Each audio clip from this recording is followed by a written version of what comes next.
I always trusted my wife, but one day I asked a business partner for a ride. And the truth shocked me. My name is Edwin Holland.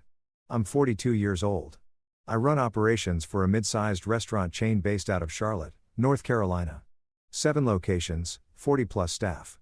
Enough moving parts to keep my brain occupied from 6 o'clock in the morning until well past dinner. Ella is 39, works in marketing for a regional healthcare company downtown. We have a daughter named Mia, 9 years old, sharp as a tack, and full of energy. Our life on paper looks solid. House in a good neighborhood, decent savings, date nights every other Friday. The kind of setup that makes people at cookout say, "You two are goals." Goals, right? It started on a Thursday evening in late October. I'd wrapped up a supply meeting with a vendor out in Concord and my truck was in for break work. Bad timing as usual. My colleague Reed Garner, who handles vendor contracts for 2 of our locations, offered to swing me back toward the city. Reed's a straight shooter, mid-40s, not the type to gossip or stir the pot. That's exactly why what he said hit differently. We were 20 minutes in the drive talking about a supplier who'd been shorting us on produced weights. When Reed went quiet for a second, then he said almost like he was thinking out loud. "Hey, random question. Does Ella still drive that white Acura, the MDX?" I glanced over at him. "Yeah, why?" Reed kept his eyes on the road. "Saw a car matching the description parked outside Meridian Grill 2 nights ago. Tuesday, I was dropping off paperwork for the evening manager. Noticed it because the parking sticker on the back, same gym Carla goes to." He paused. "There was a guy with her. Didn't think much of it. Just figured it was a work thing." I said nothing for a moment. "What did he look like?" Reed shrugged. "All dark jacket." They were walking in together close. I nodded slowly and changed the subject. But something inside me had already shifted, quiet and invisible, like a fault line adjusting beneath still ground. I always trusted Ella completely. And it took one ride with a business partner to begin unraveling 12 years of certainty. When I got home that night, Ella was on the couch with a glass of wine watching something on her laptop with earbuds in. She pulled one out and smiled at me. That easy practice smile. "Long day." "Yeah," I said. "Supply meeting. Ran over. Dinner's in the fridge. I made that lemon chicken you like." I went to the kitchen. I heated the plate.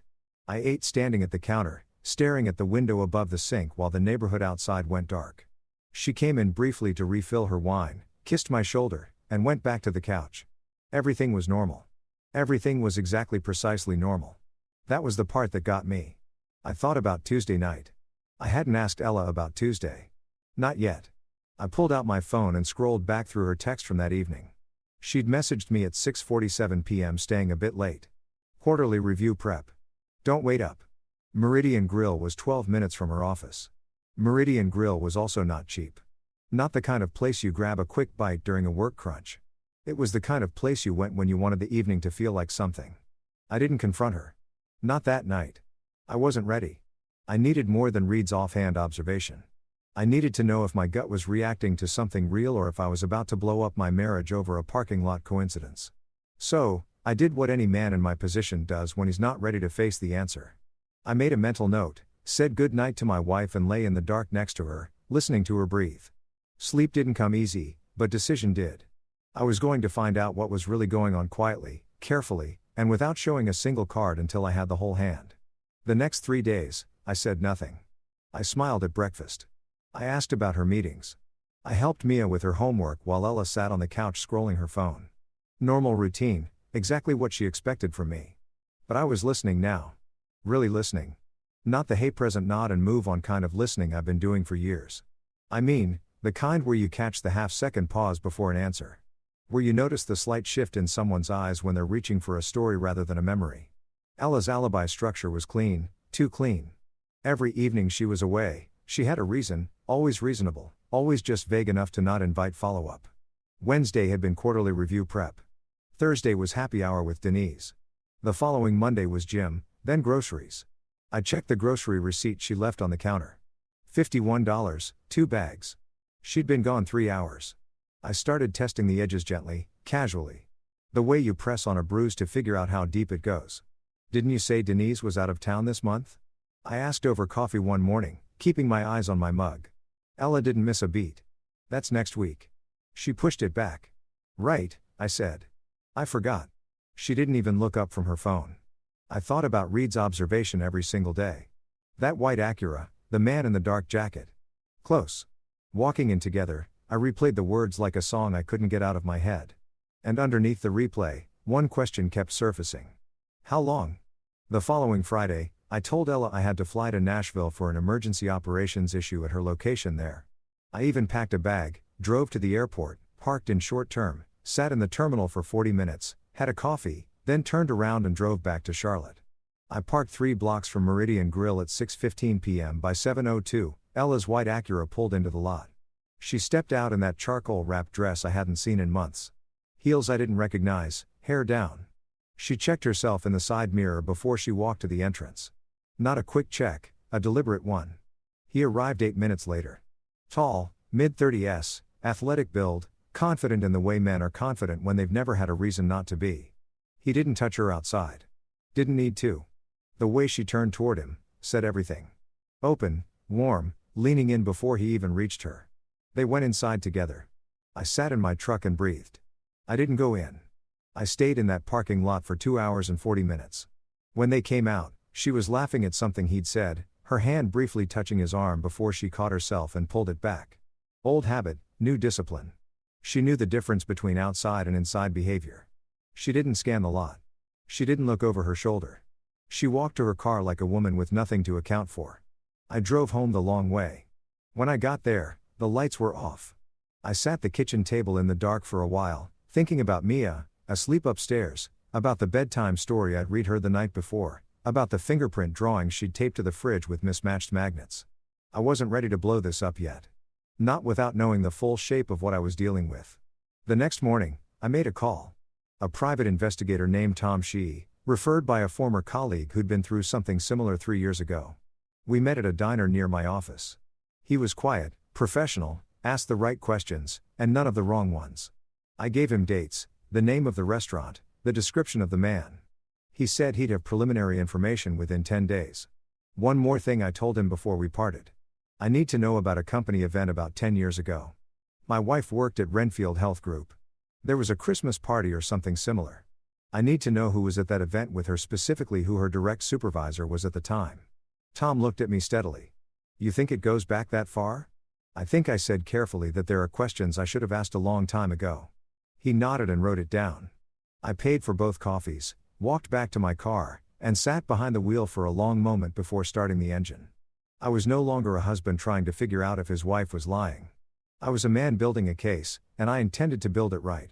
Tom Shea called me 9 days later, not with a report, with a request to meet in person. That told me something before he said a single word. We sat in the same diner near my office.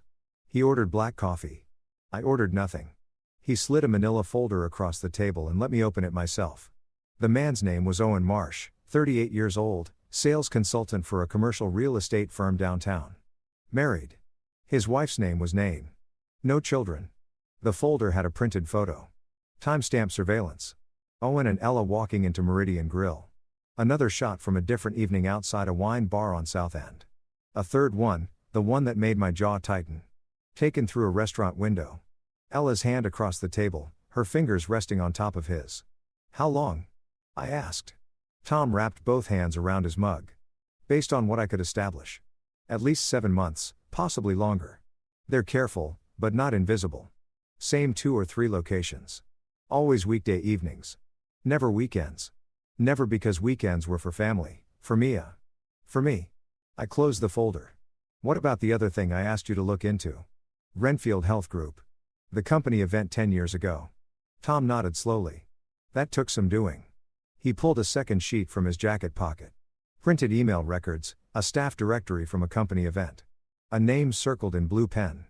Her direct supervisor at the time of the annual retreat. 11 years ago, to be exact, was a man named Kurt Strickland, senior marketing director, 44 now, still in the area, runs his own consulting firm out of Valentine. I stare at the name. Was there any indication they were close outside of work, close enough that 2 former colleagues I spoke to, off the record, remember them being inseparable at that retreat? One described it as, Tom glanced at his notes, the kind of close that makes people uncomfortable at work. The following Monday, I sat back in the booth. Ella had come home from that retreat on a Sunday night. I remembered it clearly because I'd pick her up from the airport.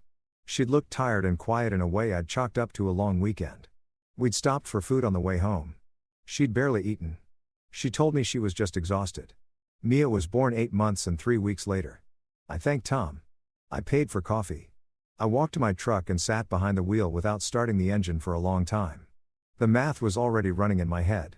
The kind of math you don't want to do, but can't stop once it starts. That night, I ordered a home DNA kit online. 2-day shipping. I used a separate email account and a prepaid card I'd picked up at a pharmacy on the way home. When Ella asked what I was doing on my laptop, I told her I was reviewing vendor invoices. She nodded and went back to her show.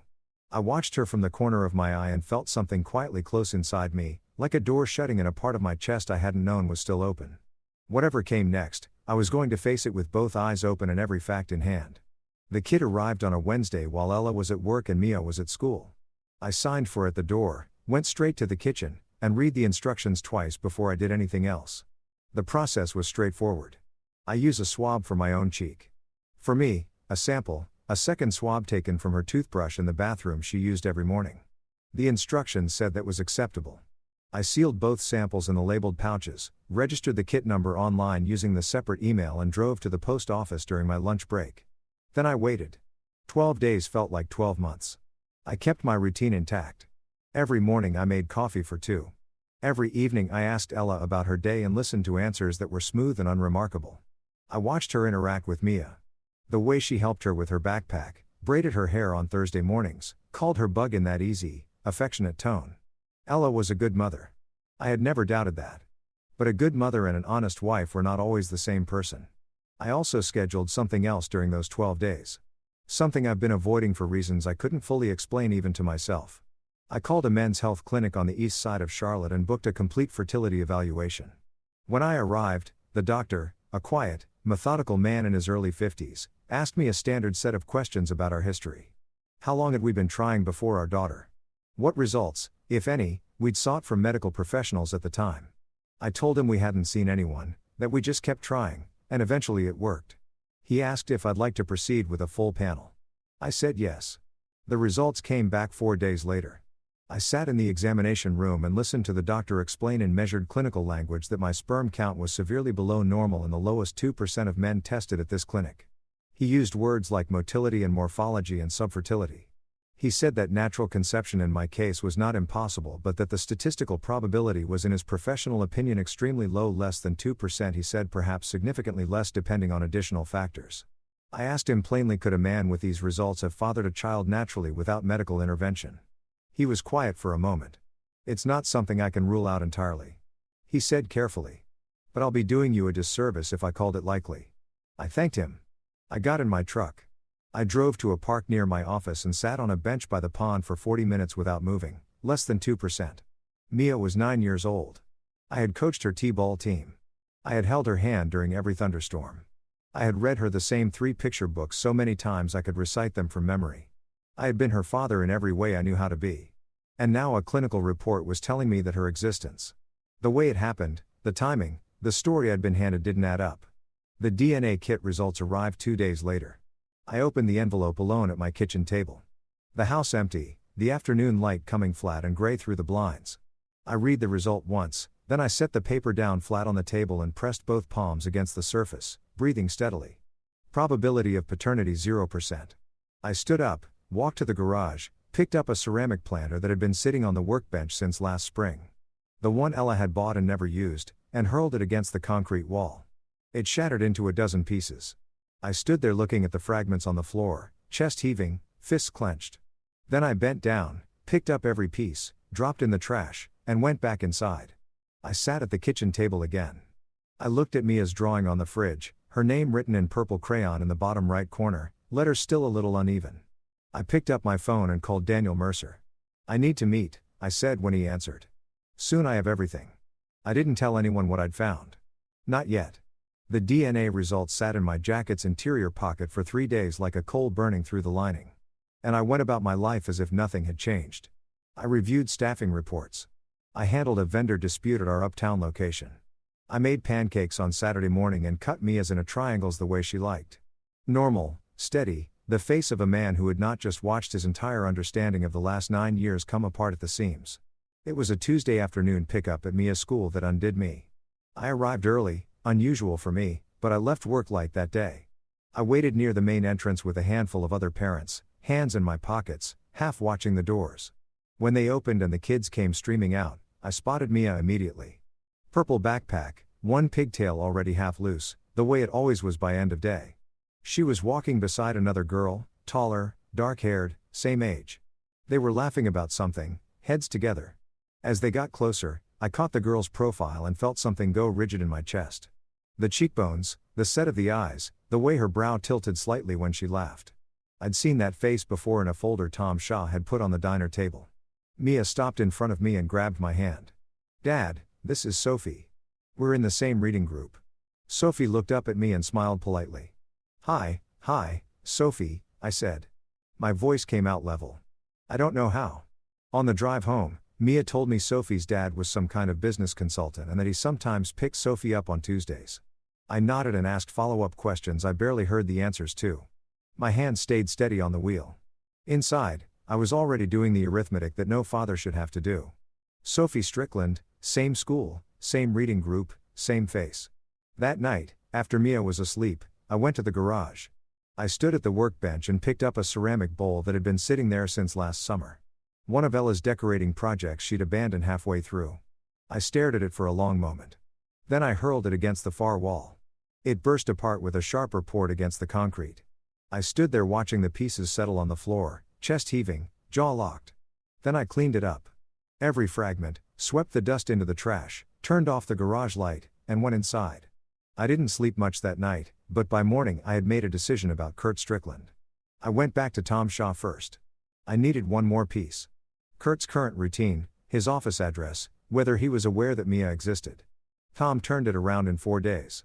Kurt Strickland ran a marketing consultancy out of a suite in Valentine. Married 15 years, 2 kids, a son 12, and a daughter 9. His daughter's name was Sophie. I read that line twice. Tom's report noted no indication that Strickland had any knowledge of Mia or of Ella's pregnancy from 11 years ago. As far as anyone could tell, he had walked away from that retreat and moved forward with his career and his family without ever looking back. I sat with that information for 2 days. I thought about what it meant to tell him. I thought about what it meant not to. I thought about Mia sitting in a classroom next to a half-sister she didn't know existed laughing over a reading assignment. And I thought about Ella, who had known all of this, who had come home from that retreat quiet and pale. I said she was just tired, who had told me a few weeks later with bright eyes and shaking hands that she was pregnant, who had watched me turn into a father fully, completely without reservation while carrying a secret that could have unraveled everything from day one. I thought about that for a long time. Then I called Daniel Mercer and told him I was ready to move. Daniel Mercer's office was on the 14th floor of a building on Trent Street. Clean, quiet, the kind of place that smelled like leather and careful thinking. He was a compact man in his early 50s, precise, unhurried, the type who let you finish your sentences before he responded. I've been referred to him by a colleague 2 years ago and never thought I'd actually need him. I laid everything on his desk. Tom Shaw's reports, the DNA result, the medical panel from the fertility clinic, the time-stamped photographs of Ella and Owen Marsh. Daniel read through it without expression, making occasional notes in the margin of a yellow legal pad. When he finished, he looked up. "This is thorough," he said. "You've done the groundwork well. I want to know where I stand." I told him all of it. The marriage, the paternity, what the court could do. Daniel set his pen down on the marriage. "Given document adultery, North Carolina is a false state for divorce purposes if you choose to pursue it. The evidence you have is strong." He paused. "On the paternity, this is where it gets complicated. You've been the legal father for 9 years. Even with a DNA result of 0, the court may not automatically sever that status. You could be required to continue financial support regardless of biology, depending on how the case is argued." I stared at him. "So, I could be legally responsible for a child that isn't mine because I didn't know she wasn't mine." "In several states, including this one." "That's a very real possibility," Daniel said evenly.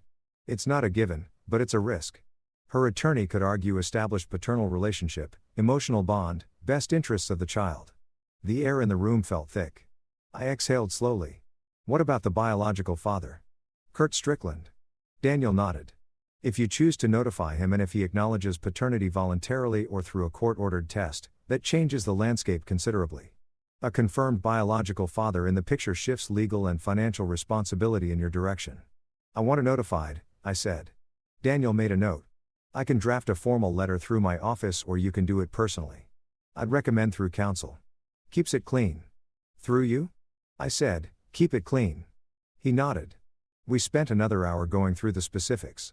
Asset division, the house, joint accounts, the timeline for filing. When I stood to leave, Daniel extended his hand.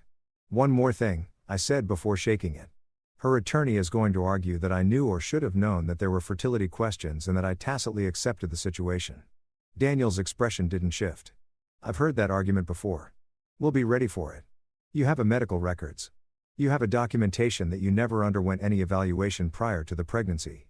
That's not tacit acceptance. That's a husband who trusted his wife. A husband who trusted his wife. I shook his hand and left. On the drive home, I took the long route through the older neighborhoods where the oak trees still had their leaves. I thought about Mia. I thought about what I was going to do about the fact that I loved her completely without qualification and also could not stay inside the lie that had built her place in my life. The two things didn't cancel each other out, but they couldn't coexist forever either. I had to choose what kind of man I was going to be on the other side of this. And I already knew the answer. I chose a Friday evening, not because it was dramatic, not because I wanted a scene, but because Mia had a sleepover at her friend's house, and I needed the house empty of everything that mattered before I opened the door to what was coming. I spent that afternoon methodically. I pulled Ella's clothes from the closet, dresses, blouses, the shoes lined up on the lower rack, and packed them into 2 large suitcases. Not recklessly, not with anger driving my hands. Deliberately folded where folding made sense, stacked where it didn't. I left her jewelry in the bathroom drawer because some of it had been her grandmother's, and I wasn't going to be the kind of man who used sentiment as a weapon. I pulled her toiletries from the cabinet under the sink and set them in a tote bag beside the suitcases. I left her side of the closet, open and bare. Then, I sat down at the kitchen table with a glass of water and waited. She walked in at 6:42 p.m. I heard the garage door, heard her keys hit the bowl by the door, heard the familiar rhythm of her heels on the tile. She came into the kitchen already talking, something about traffic on the interstate, and stopped mid-sentence when she saw the suitcases standing by the hallway entrance. The color shifted in her face. Just slightly, just enough. What is this? She asked. Sit down, I said. She didn't sit. She stayed where she was, one hand still holding her bag strap, eyes moving between me and the luggage. Edwin, what is going on? I set 3 items on the table in front of me. Tom Shaw's photo report, the DNA result, the medical panel from the clinic. I placed them in a row, evenly spaced, and looked up at her. Oh, Marsh, I said. 7 months that I know of, probably longer. She opened her mouth. I held up one hand. The DNA result, I continued, keeping my voice level and steady. Mia is not my biological daughter. Probability of paternity, 0. Something moved through her expression. Not guilt, not grief. Something more complicated and harder to name. She set her bag down slowly on the counter. In the medical report, I finished my fertility numbers. Less than 2% probability of natural conception, which means you knew or should have known that there was a serious question about Mia's parentage. And you said nothing for 9 years. The silence between us had weight to it. She stood very still. Then she said quietly, you stopped being present. You were always at work, always managing someone else's problem. I was invisible in this marriage long before Owen. That's not a confession, I said. That's a deflection. Try again. Her jaw tightened. You want me to apologize for surviving a marriage where I felt completely alone. I want you to acknowledge, I said evenly, that you came home from a corporate retreat 11 years ago knowing you might be pregnant by your supervisor. And you let me raise that child for 9 years without ever telling me the truth. That's not loneliness, Ella. That's a choice. A deliberate, sustained choice. She looked away. A muscle in her jaw moved.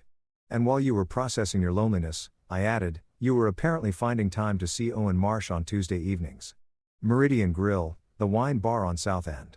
Any of that ring a bell? She looked back at me. Then her eyes were dry. That told me something.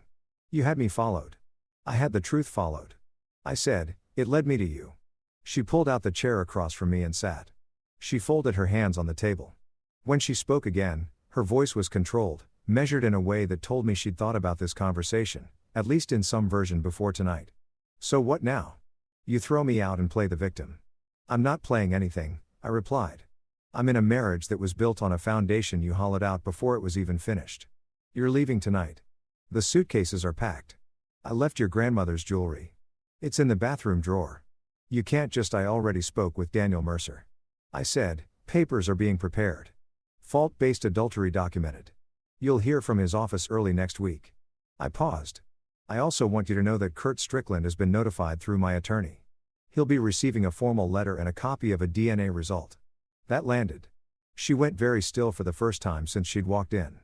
The controlled composure she'd been maintaining shifted, not into tears, but into something colder. Something that looked like calculation interrupted.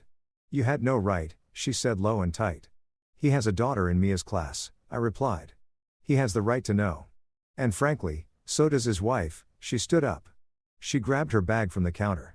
She looked at the suitcases, then back at me. And for a moment, I thought she might say something real, something that acknowledged the actual shape of what she'd done. But she didn't. She picked up one suitcase handle, left the second one, and walked toward the door. She paused with her hand on the frame. Without turning around, she said, "You were never going to be enough, Edwin." I looked at her back. "Maybe not," I said. "But I was always honest. There's a difference." The door closed behind her. I sat at the kitchen table for a long time after that. The house was quiet in a way it hadn't been in years.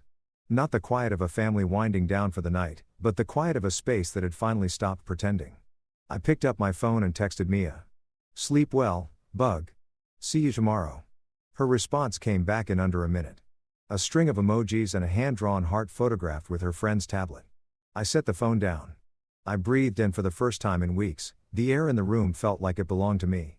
The weekend passed quietly. I picked Mia up from her sleepover Saturday morning, made her favorite breakfast, scrambled eggs and toast with the crust cut off, and spent the afternoon at the park throwing a frisbee until my arm itched. She didn't ask where mother was. Kids carry more awareness than we give them credit for, and Mia had always been perceptive beyond her years. She'd ask when she was ready. I'd answer honestly in the way a 9-year-old needed to hear it when that moment came. Sunday evening, I was reviewing the draft separation agreement. Daniel had emailed when my phone rang. Unknown number, local area code. I almost let go to voicemail. Something made me answer. "Is this Edwin Hollins?" The voice was a woman, steady but with something underneath it that sounded like a person holding themselves together through force of will. "It is," I said, a short pause. "My name is Nain Marsh. I think you know why I'm calling." I set down the laptop. "Yes, I do." Another pause. Longer this time. "I found a letter from your attorney's office this morning." Owen left on the kitchen counter. I don't know if he forgot it was there or if he wanted me to see it. I read it twice before I called him at work.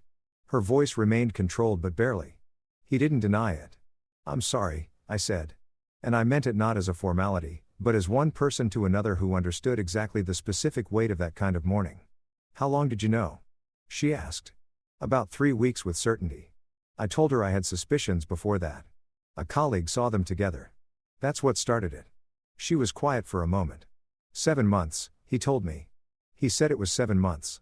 She let out a short humorless breath. I believed him when he said it was nothing last spring. He told me I was imagining things. That phrase hit somewhere familiar. "They're good at that." I said, "Yes," a pause. "I wanted to call you because I don't know exactly, because I thought you deserved to know it wasn't just your marriage falling apart, and because I wanted to hear from someone who'd already been through the worst part of finding out." She stopped. "Does it get easier knowing?" I thought about that honestly before I answered. "Knowing is actually the easier part." I said, "It's the not knowing that grinds you down. Once you know, you can move. You can make decisions. You have ground under your feet again." She absorbed that. "Your daughter," she said carefully. I read the letter. "I understand there's more to this than just Owen." "There is," I confirmed. "But I'm handling it." "Is she okay?" Nain asked. "Your daughter?" The question surprised me. Not its content, but its kindness. "She's good." I said. "She's resilient. She's 9 and she throws a frisbee better than I do. So, I think she's going to be fine." A small genuine sound on the line. Almost a laugh. "Almost not." "I hope so," Nain said quietly. "I hope you both are." We said goodbye shortly after. No exchange of information, no plans to speak again. Just two people who'd been living adjacent to the same deception, briefly sharing the weight of it before each going back to carry their own. I sat for a while after the call. Then I opened Daniel's email again and read the draft agreement carefully, making notes in the margins where I had questions. 3 days later, Daniel called to tell me that Kurt Strickland had contacted his office. He wasn't contesting the DNA result. He was, however, requesting time to consult with his own attorney before responding formally. He's not running, Daniel told me. In my experience, that means he's going to engage. Good, I said. That same week, Ella's attorney sent a preliminary response to our filing. It included, as Daniel had anticipated, the argument that I had tacitly accepted an uncertain paternity situation by never seeking medical evaluation during our years of trying to conceive. It was worded carefully and argued with precision. Daniel called me after he read it. They're going to push this angle hard, he said. But your medical records are clean. You went to that clinic on your own initiative with no prior testing on record. That's not a man who accepted uncertainty. That's a man who trusted his wife. So, we push back, I said. We push back, Daniel confirmed. And we win. I trusted him. I had learned recently in the most expensive way possible. The difference between trust that was earned and trust that was simply assumed. Daniel Mercer had earned his. The divorce proceedings moved the way Daniel had promised, methodically, without shortcuts, and with every document in its proper place. Ella's attorney pushed the tacit acceptance argument for 3 weeks before Daniel dismantled it in a written response that was, in his words, surgical. My medical records showed no prior fertility evaluation at any point during our marriage. No counseling, no clinical referral, no record of any kind that I had ever been informed or invited to question me as parentage. A man who had simply trusted his wife and been given no reason to do otherwise. The fault-based adultery filing stood. The photographs from Tom Shaw's surveillance combined with the time-stamped evidence left Ella's side with very little room to maneuver on that front. What consumed more of my thinking, more than the asset division, more than the house, more than the joint accounts we were methodically separating was the question of Mia. I sat across from Daniel one afternoon in late November and laid it out plainly. I told him what I decided. He listened without interrupting, which was one of the things I respected most about him. I'm not going to contest custody. I said, I'm not going to fight for legal paternity. Mia is not my biological daughter. That is a fact. And the relationship I have with her. Everything it was built on was constructed on a lie I never consented to. I can love her. I do love her. But I cannot build the rest of my life on a foundation that was laid without my knowledge or my consent. Daniel was quiet for a moment. That's not the decision most men in your position make, he said carefully. You understand that it means walking away from the legal parental relationship entirely. I understand. I said, I'm not walking away from me, the person. I'm stepping back from a legal status that was assigned to me through deception. Those are different things. He made a note. What about ongoing contact? That's between me and Mia when she's old enough to understand the full picture. I said, right now, she needs stability. She needs her mother, whatever that looks like. She doesn't need a custody battle layered on top of everything else. Daniel nodded slowly. He wrote it down. And you're aware that relinquishing legal paternity under these circumstances also removes your financial obligation. I'm aware, I said. Kurt Strickland has been notified. He'll carry that responsibility. It belongs to him. We sat with that for a moment. Then Daniel moved on to the next item on the list, and I was grateful for that. He understood the difference between a decision that needed to be examined and one that had already been made. The house sold faster than I expected, a fair market listing, split down the middle, per the agreement. I found an apartment in a building near uptown, 12 floors up with a view of the city I hadn't known I'd want until I had it. I moved in with what I needed and left what I didn't. The furniture we bought together mostly stayed with Ella. I took the kitchen knives because I was the one who had always cooked and a reading chair that had been mine before the marriage. Everything else was replaceable. On a Thursday evening in December, I sat in that new apartment, takeout container on the counter, city lights visible through the window, and scheduled a follow-up appointment at the men's health clinic. Not to revisit the diagnosis, but to begin the conversation about what options existed on the other side of it. The physician I'd worked with was direct and knowledgeable. There were paths, treatments, things worth exploring when the time was right. I also called my brother that night. First real conversation we'd had in months. I told him most of it. He listened the way only an older brother can without trying to fix anything or soften the edges. When I finished, he said, "You sound clearer than you have in years, Ed." I thought about that after I hung up. Clear was exactly the right word, not healed. That was going to take longer. Not happy. Exactly. Not yet. But clear, like a window that had been filled with condensation for years and had finally been wiped down. I could see out. That was enough for now.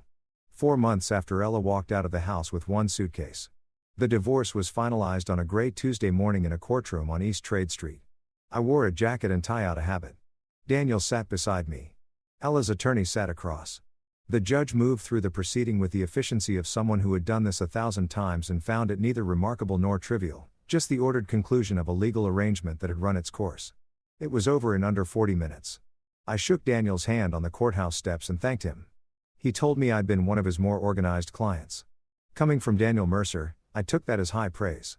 I drove to my restaurant location on the south side, not because I needed to be there, but because I wanted to be useful with my hands. I walked the floor, checked inventory with the operations manager, tasted 2 sauces that were being adjusted for the spring menu, and had a brief meeting about a staffing issue at our Plaza Midwood location. Ordinary, concrete work, the kind that doesn't ask anything of you except attention and judgment. By the time I got home to the apartment that evening, the tension I'd been carrying in my shoulders for 4 months had loosened to something more like ordinary fatigue. Kurt Strickland, per Daniel's last update, had formally acknowledged paternity through his attorney. His response to our legal correspondence had been measured and without hostility, a man dealing with the consequences of his own choices, which was not my concern. His daughters Sophie and Mia were still in the same class. I didn't know how that was being navigated and I didn't need to. It was no longer my household to manage. Ella had moved into an apartment near her sister's place in Concord. Owen Marsh, from what Daniel's contacts gathered through the legal community, had not left Nain. Whether that was reconciliation or inertia was not my business either. What was my business, what I had started to think about with something closer to anticipation than dread was what came next for me. I went back to the men's health clinic in January. The specialist walked me through a range of treatment options, hormone supplementation, assisted reproductive protocols, a step-by-step approach that wasn't guaranteed, but wasn't without real possibility either. He was honest about the timeline and the probabilities. I respected that. I told him I wanted to explore the option seriously, and we set up a 3-month plan. I also spent a long evening in February writing out, not for anyone else, just for myself, the terms I intended to bring into any future relationship. Not as a list of demands, but as the architecture of a life I was building with my eyes fully open this time. At the top of that list, honesty early and without exception. And beneath that stated plainly, any woman I chose to build a family with would need to understand that I would require a paternity confirmation when a child was born. Not from suspicion, not as an accusation, but as a man who had learned at significant cost that love without verification in that specific context had nearly erased him. I was not willing to repeat that. I was not willing to raise another child I loved completely only to learn through a manila envelope on a kitchen table. But the entire premise of that love had been a construction someone else had made for their own convenience. If a woman found that condition unacceptable, that told me everything I needed to know before we got any further. The Saturday before the divorce was finalized. I'd done one more thing. I drove to the park where I'd taken Mia dozens of times over the years. The one with the duck pond and the old wooden footbridge she always wanted to run across. I sat on the bench near the water for an hour. I wasn't there to mourn. I was there to mark the end of something. The way you mark the end of a long journey. Not dramatically, not with ceremony, just with presence. I thought about who I had been when I first took Mia to that park. 20 minutes of frisbee and a juice box and her delighted face when a duck got too close and startled her. I thought about the man I was now, sitting on the same bench 9 years later, with a cleaner understanding of the world and a quieter trust in my own judgment. I hadn't become harder. I didn't want harder.